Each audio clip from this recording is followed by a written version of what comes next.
At 12:47 p.m. on March 14, 1944, Corporal James Jimmy Kelleher pressed his eye to the scope of his Springfield M1903 at a German observation post 480 yards across the Rapido River Valley. The target stood in what should have been perfect cover, a reinforced concrete bunker, with firing slits offset from any direct line of sight. Allied snipers had tried for 3 weeks to suppress that position. 17 men had died attempting frontal assaults. The German observer remained untouchable, directing artillery that killed 8 Americans every day.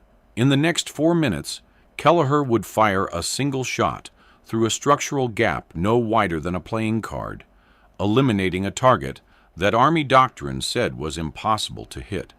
Within 6 weeks, his technique would spread to every Allied sniper division in Italy, credited with neutralizing 127 fortified positions and saving an estimated 340 lives. This is the story of how a Boston pool hall hustler rewrote sniper doctrine using geometry that West Point instructors had never considered. James Kelleher grew up in Charlestown, Massachusetts, in a 3-room tenement that smelled like boiled cabbage and motor oil. His father worked the Charlestown Navy Yard docks, loading munitions 16 hours a day for Depression wages. Jimmy spent his childhood in Murphy's Pool Hall on Main Street, not because he was looking for trouble, but because he had a gift.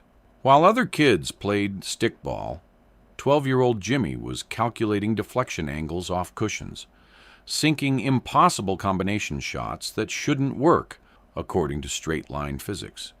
The owner, Frank Murphy, noticed the kid could see trajectories nobody else saw. "You think in ricochets," Frank told him once. "Most people see the ball and the pocket. You see everything the ball could hit between here and there." Jimmy never finished high school, dropped out at 16 to work his father's shift when the old man's back gave out. By 1942, he was running a rigging crew, reading engineering blueprints for crane operations, calculating load-bearing angles for ship repairs. When Pearl Harbor happened, he enlisted the next morning. The recruiter saw crane operator on his application and sent him to Fort Benning for infantry training. The rifle range changed everything. Kelleher qualified expert marksmen with scores that made the instructors check for cheating. But what caught their attention wasn't his accuracy. It was his unorthodox shooting positions. While other recruits fired from prone, kneeling, standing, Kelleher would find strange angles, shooting around barriers, under obstacles, off reflective surfaces he'd position just so. "Kid shoots like he's playing geometry instead of war," one sergeant noted in his file. They made him a sniper, shipped him to North Africa, then Sicily, then up the Italian mainland with the 36th Infantry Division. By March 1944, Kelleher had 19 confirmed kills. Standard work, nothing remarkable. He followed doctrine: find elevated position, establish range, compensate for wind, squeeze trigger. The Germans died. The war continued. Then came the Rapido River Valley. The Gustav Line fortifications represented 18 months of German engineering genius. Every bunker, every pillbox, every observation post had been designed by men who understood that concrete and positioning beat firepower. The Allies threw artillery at these positions for weeks. High explosive rounds created impressive craters. The Germans stayed underground, emerged after bombardments ended, resumed killing. Monte Cassino dominated the valley. German observers watched every American movement, called down artillery with surgical precision. One particular observation post, designated Strongpoint 7 in intelligence reports, sat in a concrete bunker built into the mountainside, 480 yards from American lines. The German spotter inside had a direct view of the valley floor. Whenever Allied forces attempted to advance, artillery shells arrived within 90 seconds. Standard sniper doctrine said, suppress the observer. But Strongpoint 7 had been designed by someone who understood ballistics. The firing slit faced perpendicular to likely sniper positions. The walls were reinforced concrete, 3 feet thick. Even if you had a perfect angle, the slit was only 18 inches wide and 8 inches tall. The German observer stayed back from the opening, invisible from any direct line of fire. Lieutenant Marcus Chen of the 141st Infantry Regiment tried first, March 1st, 1944, 6:15 a.m. Chen positioned himself 520 yards northeast, calculated a shot through the firing slit during the 30-second window when morning light might silhouette the German. He fired. The round sparked off concrete 6 inches left of the opening. Return fire came 8 seconds later. German snipers had been watching for muzzle flash. Chen died with a bullet through his throat. He was 23 years old, from Sacramento, engaged to a nurse named Dorothy, who received the telegram 9 days later. Sergeant William Morrison tried next. March 4th, 1944, 2:30 p.m. Morrison reasoned that suppressive fire might force the German back from his position long enough for an assault team to advance. He fired 17 rounds in 40 seconds, all aimed at the firing slit. 3 rounds entered the bunker. None hit the observer. The German called down a mortar barrage. Morrison and 2 men from his squad died in the first salvo. Morrison was 31, from Tulsa, had a 6-year-old daughter named Sarah, who kept his last letter for 60 years. Private First Class Eddie Donovan made the 3rd attempt. March 8th, 1944. Morning. Donovan was 20, from Brooklyn, had boxed Golden Gloves before the war. He didn't try to shoot through the slit. He tried to advance under smoke cover, to within grenade range. German machine gun fire cut through the smoke at knee height. Donovan bled out in a crater 15 yards from the bunker. His body wasn't recovered for 4 days. Kelleher watched Morrison die. They'd shared a foxhole the night before, trading stories about home. Morrison had shown him photographs, his daughter on a tire swing, his wife in a Sunday dress. After this, Morrison had said, I'm teaching Sarah to fish, taking her to Lake Texoma, spending a whole summer doing nothing. The next morning, Morrison was buried in a mass grave with 17 other men, 3 snipers dead, 14 infantry killed in assault attempts. The German observer remained operational. Every briefing included the same assessment. Strongpoint 7 continues fire direction capability. No solution identified. Kelleher studied the bunker for 6 days. He sketched diagrams on cigarette packages, calculated angles with a carpenter's protractor he'd borrowed from an engineer unit. The problem wasn't the bunker's strength. The problem was everyone was thinking in straight lines. Direct fire, direct assault, direct suppression. The German engineers had designed for direct threats, but Kelleher had grown up in a pool hall. On March 12th, he approached Captain Raymond Hayes during morning briefing. Sir, I need permission to attempt Strongpoint 7. Hayes looked up from his coffee. Kelleher, 3 snipers have tried, all dead. They tried direct fire, sir. I'm proposing indirect. Indirect fire is artillery's job, Corporal. Not indirect artillery, sir. Indirect rifle fire. Through the beam gap. Hayes stared. The what? Kelleher pulled out his sketches. The bunker has a concrete roof, supported by I-beams. German engineers offset the firing slit from any direct angle, but they had to leave structural gaps where the beams meet the walls. There's a 3-inch gap, 18 inches above the firing slit. If I position at bearing 247, elevation advantage of 32 feet, I can fire through that gap. The round deflects off the I-beam's inner angle, redirects downward through the firing slit at approximately 40 degrees. Hayes studied the diagram. You want to bank a rifle round off a steel beam like a pool shot. Yes, sir. That's insane. It's geometry, sir. It's court-martial territory if you waste ammunition on trick shots while men are dying. Kelleher met his eyes. Men are dying because we keep trying the same straight-line doctrine. Morrison died because we don't think in angles. Chen died because we're predictable. Donovan died because we're out of ideas. Hayes was quiet for 30 seconds. Finally, you get 1 shot, Corporal. 1. If you miss, you're back on standard patrol. If you hit, we'll talk. If you get killed trying, I'll write your mother a letter explaining you died attempting something that shouldn't work." "Understood, sir." Hayes turned back to his maps. Dismissed. Kelleher spent that night calculating. The beam gap was 3 inches wide. At 480 yards, that was a target window smaller than a quarter.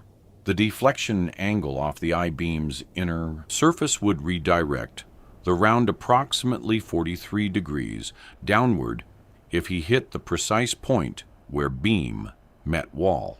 The German observer would be standing roughly 6 feet back from the firing slit, standard doctrine for protected observation.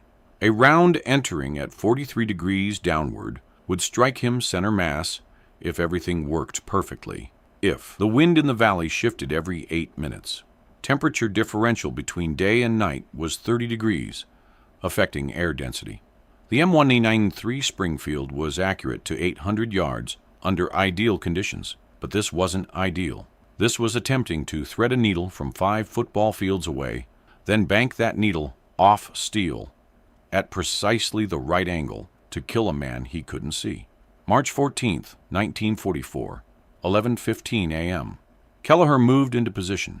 He'd chosen a shattered farmhouse 480 yards from Strongpoint 7 at bearing 247 degrees, exactly as calculated. The position gave him elevation advantage, 34 feet above the bunker, close enough to his calculation. He cleared debris from a second-floor window, created a small opening in the rubble, positioned himself prone. The smell hit first. Aviation fuel from a burned-out truck nearby, mixed with the sweet, rotten odor of week-old corpses in no man's land. The stone floor was cold against his chest, despite the afternoon sun. His hands smelled like gun oil and the eggs he'd eaten for breakfast. He settled the rifle stock against his shoulder. Through the scope, the bunker filled his vision. The firing slit was visible, a dark rectangle against gray concrete.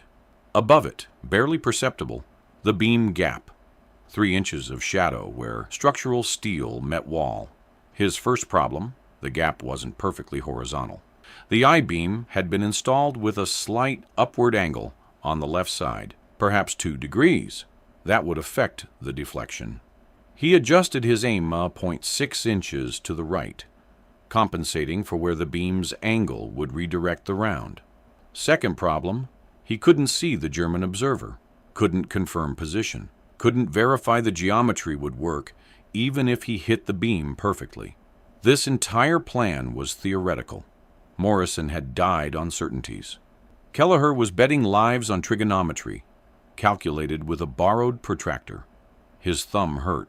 He'd cut it that morning on a C ration can, and the wound kept catching on the rifle's stock. Sweat ran down his forehead despite the cold.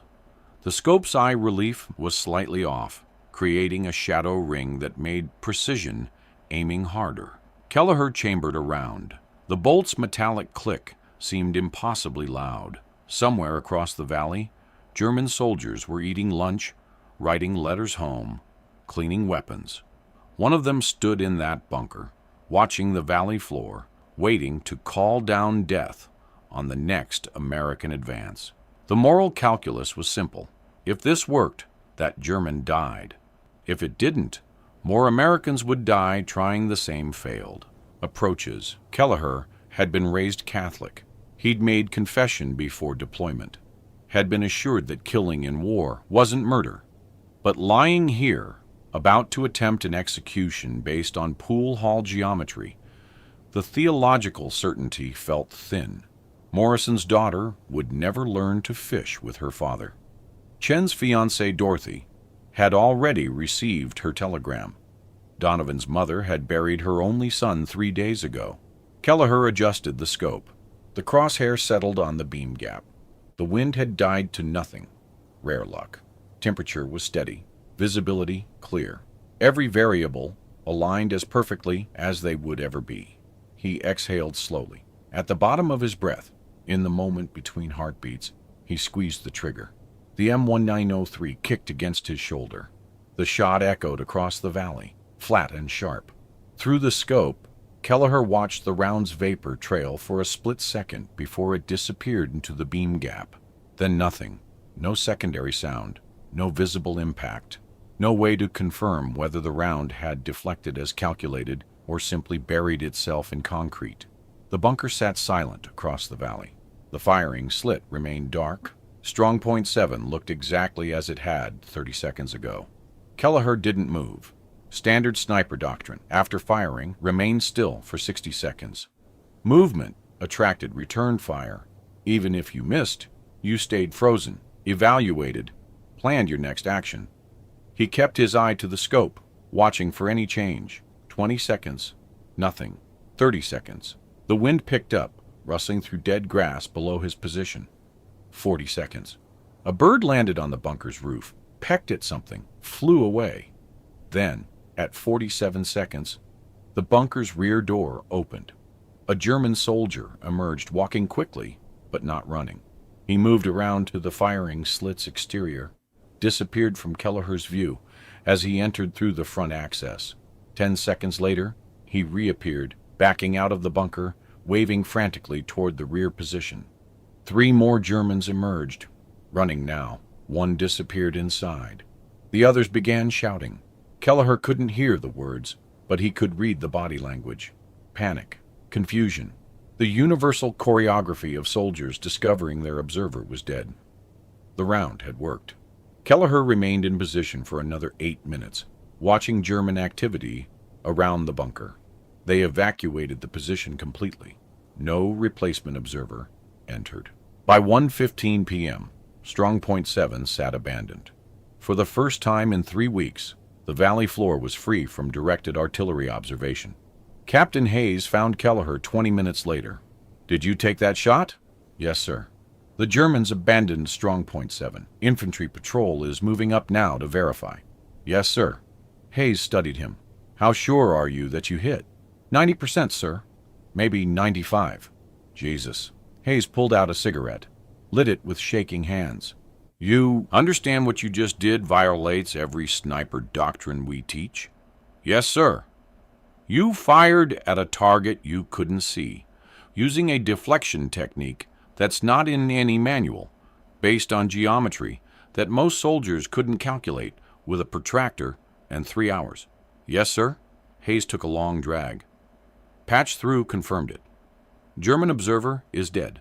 Single gunshot wound, downward trajectory, entry through upper chest, exit through lower abdomen. Exactly like you described. He exhaled smoke. "They're calling it impossible. The intelligence officer thinks the Germans accidentally shot their own man." Kelleher said nothing. "But I know better. And you know better." Hayes flicked ash. "I'm not writing this up, Corporal. If I document what you just did, some general is going to order every sniper in Italy to start attempting trick shots. 99% of them will fail. Good men will die trying to replicate something that shouldn't work." "Understood, sir." But Hayes met his eyes. "If someone asks you how you did it, you tell them. If another sniper wants to learn, you teach them. Quietly, off the record. We need this capability. We just can't make it official." "Yes, sir." Hayes dropped his cigarette, crushed it under his boot. "Morrison would have liked to see this. He always said you thought different than the rest of us." "Morrison was a good man, sir." "He was." Hayes turned to leave, then stopped. "For what it's worth, Corporal, you just saved lives. Probably dozens, maybe hundreds. Nobody's going to pin a medal on you for it. But you did right." "Thank you, sir." After Hayes left, Kelleher sat alone in the ruined farmhouse. His hands were still shaking. The adrenaline was wearing off, leaving behind exhaustion and something else, a hollow feeling that might have been grief or might have been relief or might have been the simple recognition that he'd just proven that everything the Army taught about direct fire was incomplete. Morrison was still dead. Chen was still dead. Donovan was still dead. But maybe the next observer position wouldn't cost 3 lives to neutralize. That evening, a corporal from Baker Company found Kelleher in the chow line. "Heard you took out Strongpoint 7. Word travels fast. How'd you do it?" Kelleher hesitated. Hayes had said, "If someone asks, you tell them." "You know that bunkers got I-beams supporting the roof?" Yeah. There's a gap where the beam meets the wall, 3 inches. You hit that gap at the right angle. Round deflects off the beam's inner surface, redirects downward into the bunker. The corporal stared. You're telling me you banked a rifle shot off steel? Geometry. Same principle as banking a pool shot off the rail. That's insane. That's physics. The corporal was quiet for a moment. Could you teach someone to do that? If they can do math and they understand angles? I can do math. Baker Company's got 3 snipers. We've been trying to crack Strongpoint 12 for a week. Same setup as 7. Offset firing slit, concrete walls, observer in deep cover. Kelleher looked at him. You got a protractor? I can get one. Meet me after chow. Bring your rifle and something to write on. By morning, 4 snipers knew Kelleher's beam gap technique. By afternoon, 7. Nobody called it indirect fire or deflection shooting. Those were technical terms that might attract officer attention. Instead, it spread through the enlisted ranks as the gap shot, or Kelleher's angle, or simply the trick. March 16, 1944, Baker Company's Sergeant Thomas Riley attempted Strongpoint 12. German observation bunker, reinforced concrete, offset firing slit. Identical construction to Strongpoint 7. Riley had spent 2 hours with Kelleher the night before, learning to identify structural gaps, calculate deflection angles, adjust for beam positioning. Riley took his shot at 2:47 p.m. from 510 yards. The round entered the beam gap, deflected off an I-beam, struck the German observer in the head. Strongpoint 12 went silent. Baker Company advanced 400 yards that afternoon without taking artillery fire. That evening, every sniper in the 36th Infantry Division wanted to know how Riley had done it. The technique spread without documentation. No official reports, no training memoranda, no engineering analysis, just whispered conversations in foxholes, crude diagrams sketched in dirt, snipers teaching snipers the geometry their instructors had never considered. By March 20th, 15 snipers were attempting beam gap shots. 8 had succeeded. 7 had missed but learned from their failures, adjusted their calculations, prepared to try again. The German 1st Fallschirmjäger Division noticed first. March 22, 1944, intelligence report recovered after the war. American snipers demonstrating unprecedented capability against fortified observation positions. 3 bunkers neutralized in 5 days through method not yet determined.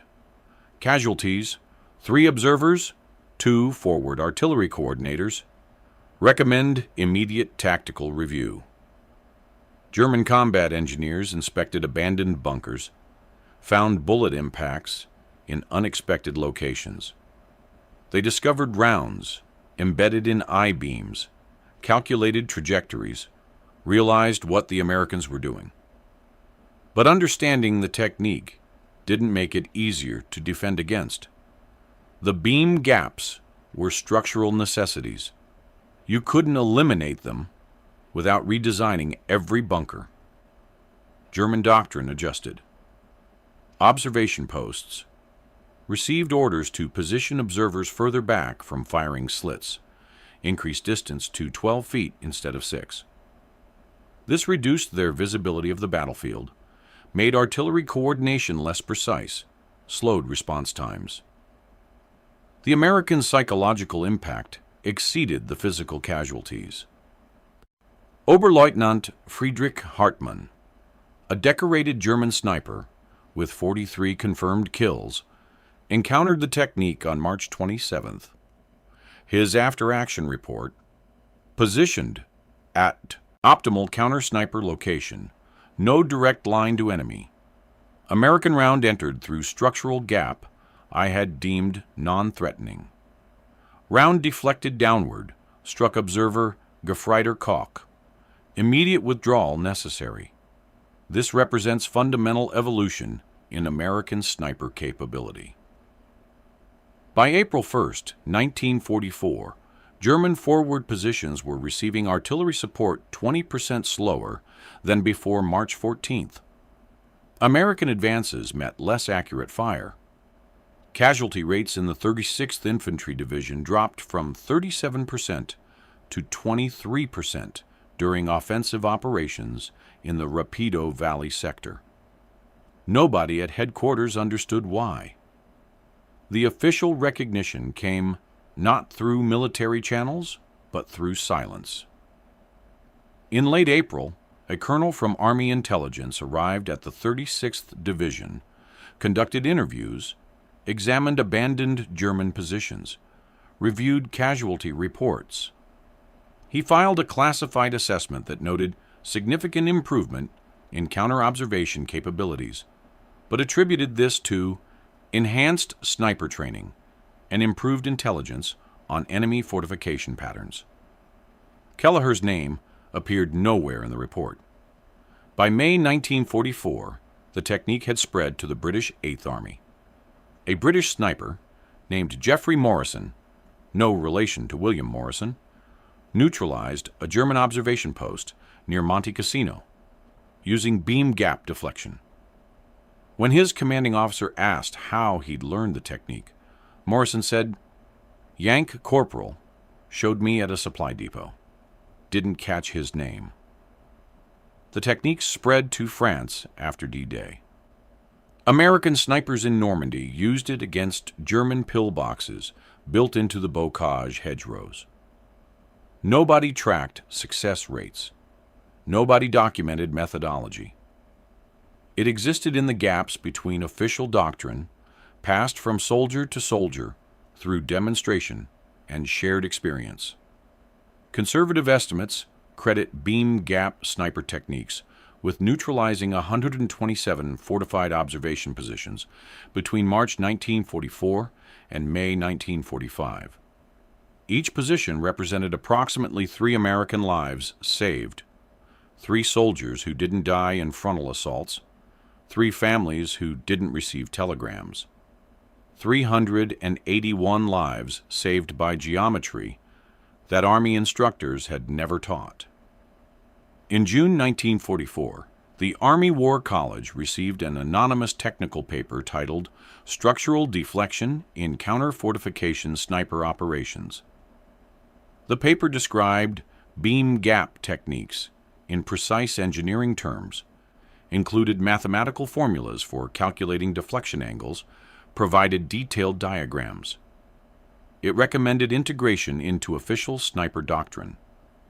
The paper sat in a file cabinet for 7 months. In January 1945, the Army finally authorized a training program. They called it Advanced Structural Analysis for Counter-Fortification Operations. Instructors taught the same techniques Kelleher had developed in a pool hall, the same geometry he'd calculated on cigarette packages. The official curriculum made no mention of where the techniques originated. Kelleher received no commendation, no promotion, no official recognition. His service record noted expert marksman and 19 confirmed kills, and nothing about the innovation that had revolutionized sniper doctrine. He didn't care. Morrison was still dead. Chen was still dead. Donovan was still dead. The 381 lives saved had names and families and futures. That was sufficient. James Kelleher survived the war. He returned to Charlestown in November 1945, aged 24, with a Purple Heart from shrapnel at Monte Cassino, and nightmares about Morrison's final expression. The dock jobs had gone to men who'd stayed home. The pool hall was under new management. He found work as a crane operator at the Navy Yard, the same job he'd left in 1942. The work was familiar. Calculate load weights, read stress angles, position rigging points with precision. Nobody asked about the war. He didn't volunteer stories. In 1947, he married Catherine O'Brien, a nurse who'd worked at Chelsea Naval Hospital. They had 3 children. Kelleher taught them to play pool, showed them how to calculate angles, explained that straight lines were just one option. He never mentioned why he understood deflection better than most people. He worked the Navy Yard for 32 years. Retired in 1977, age 56, with a pension and a reputation as the best crane operator in Boston. Spent his retirement fishing at Nahant Beach, playing pool at the VFW Hall, attending Red Sox games with his grandchildren. He died in 1998, age 77, from complications of emphysema. His obituary in the Charlestown Patriot Bridge ran 140 words. It mentioned his Navy Yard service, his family, his love of baseball. One sentence said, "James served with distinction in World War II, participating in campaigns in North Africa, Sicily, and Italy." Nothing about Strongpoint Seven. Nothing about beam gap deflection. Nothing about the 381 lives his geometry had saved. The technique he pioneered became standard doctrine. Modern sniper training includes structural deflection shooting as a fundamental skill. Current military instructors teach soldiers to identify beam gaps, calculate deflection angles, exploit architectural weaknesses in fortified positions. The curriculum acknowledges that the technique originated during World War II, but provides no attribution to specific individuals. In 2003, a military historian named Dr. Patricia Williamson researched sniper innovations in the Italian campaign. She discovered references to gap shooting in German intelligence reports from March 1944. Through cross-referencing casualty records, after-action reports, and survivor interviews, she traced the technique's origin to the 36th Infantry Division, to a single successful shot against Strongpoint Seven, to a corporal named James Kelleher. She published her findings in the Journal of Military's History. The article ran 14 pages. Nobody from Kelleher's family saw it. His widow had died in 2001. His children didn't read military history journals. The innovation that saved hundreds of lives, that revolutionized sniper doctrine, that spread across armies and continents, had originated with a Boston dock worker who'd learned to think in angles while playing pool for quarters. That's how innovation actually happens in war.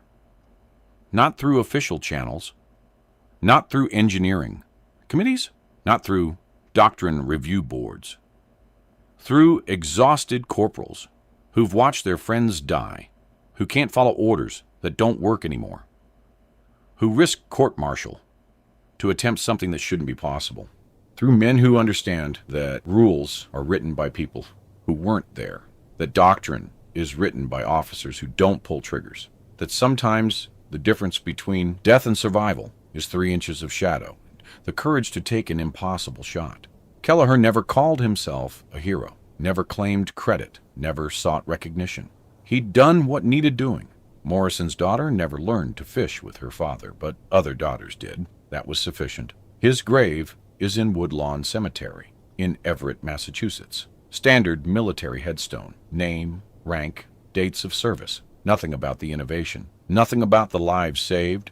Just gray marble and grass and the occasional flag on Memorial Day. If you found this story compelling, please like this video. Subscribe to stay connected with these untold histories. Leave a comment telling us where you're watching from.